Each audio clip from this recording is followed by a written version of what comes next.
స్వామి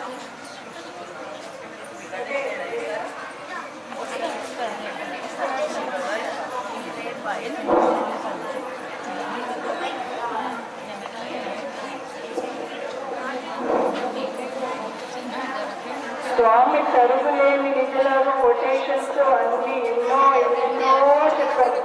but అన్నీ చెప్పలేదు. Seventh కొంచెం కొంచెంగా చెప్పుకుంటూ వచ్చాం. ఇప్పుడు సీనియర్ పిల్లలు కొటేషన్ చెప్తారు. అది అందరూ ఫాలో అవ్వాల్సిన విషయం. సో జాగ్రత్తగా వినండి. మా వాళ్ళకి ఎంత డిస్కరేజ్మెంట్ చేయాలి. నిన్న వచ్చిన ఆడియన్స్ కూడా వాళ్ళు రాలా.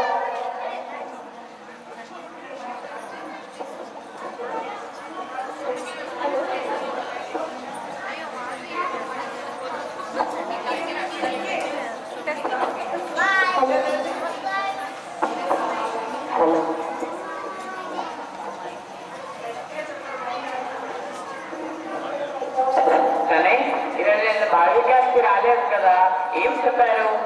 మనం బాలిక సీనియర్స్ కదా, అందుకే స్వామి చెప్పిన కొటేషన్ నేను ఇంగ్లీష్ లో చెప్పాను. స్వామి కొటేషన్స్ ఇంగ్లీష్ లో చెప్తారు. ఎందుకో తెలుసా? నాకు తెలుసు. టోటల్ గా 180 కంట్రీస్ లో మన బాలిక క్లాస్ నడుస్తుంది. మన స్వామికి అన్ని లాంగ్వేజెస్ తెలుసు.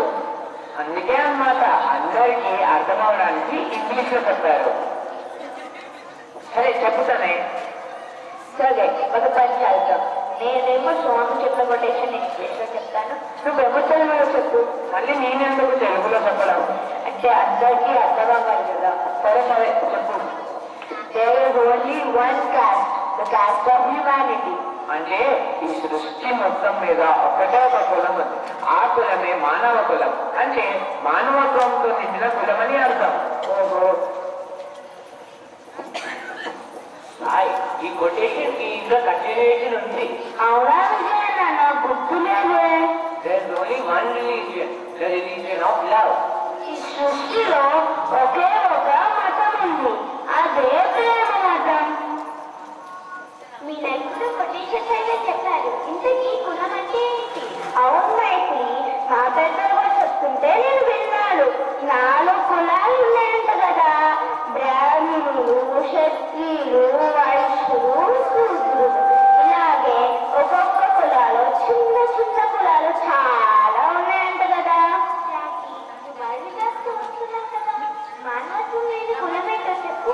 ఏ కులంలో పుట్టినా, ఏ కులంలో పెరిగినా, ఏ కులంలో చదివినా మానవత్వం లేనప్పుడు ఈ మానవ జన్మ అంటే ఏంటి? మన స్వామి చెప్పారు కదా, అయితే మనం అందరినీ ప్రేమించాలన్నమాట. కులాలకు అతీతంగా ఉంటారో, ఎవరి దగ్గర మంచితనం ఉందో, ఎవరి దగ్గర మంచి గుణాలు ఉన్నాయో వాళ్ళే సరైన మానవులు. ఇది ఏ కులం? రాముడు క్షత్రియుడు కదా, కానీ వాళ్ళని మనము దేవులని పూజిస్తాం. ఎందుకంటే రాముడు ధర్మ మార్గంలో నడిచాడు. అదే కదా స్వామి చెప్తుంది. ఎవరైతే ధర్మం విడిచిపెట్టకుండా సరైన మార్గంలో నడుస్తారో వాళ్ళే సరైన మానవులు. అర్థమైందా? అర్థమైంది. అంటే మనం చెడు గుణాలన్నింటినీ వదిలేసి స్వామి చెప్పిన మంచి గుణాలు పెట్టుకోవాలి, అంతే కదా? అంటే కదా. అదే రిలీజన్ ఆఫ్ లవ్ కదా. మరి దీనికి ఎవరు అర్థం చెప్తారు? మన దేశంలో క్రిస్టియన్స్, హిందూస్, జైన్స్, ముస్లిమ్స్ ఇంకా ఎన్నో మతాలు ఉన్నాయి కదా. స్వామి చెప్పారు కదా, ఎన్ని మతాలున్నా ఎవరితోటి గొడవపడకూడదు. మనం మానవులం కాబట్టి అందరికీ ప్రేమని పంచాలి. అదే పురాణాల్లో కూడా చెప్పారు కదా. బైబిల్లో కూడా అదే చెప్పారు.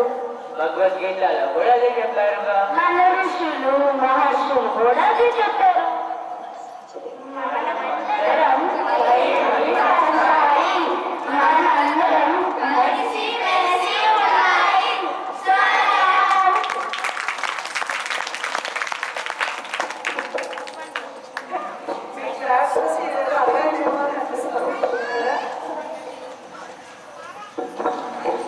ఏప్రిల్లో వినాయక చవితి అవ్వగానే దసరా ఉత్సవాలు మొదలవుతాయి. అవి కూడా 9 రోజులు పొద్దున్న సాయంత్రం పూజలతోటి మనం చాలా గ్రాండ్గా చేసుకున్నాం దసరా నవరాత్రులు కూడా. ఆల్రెడీ మెసేజ్ పెడతాము గ్రూప్స్లో.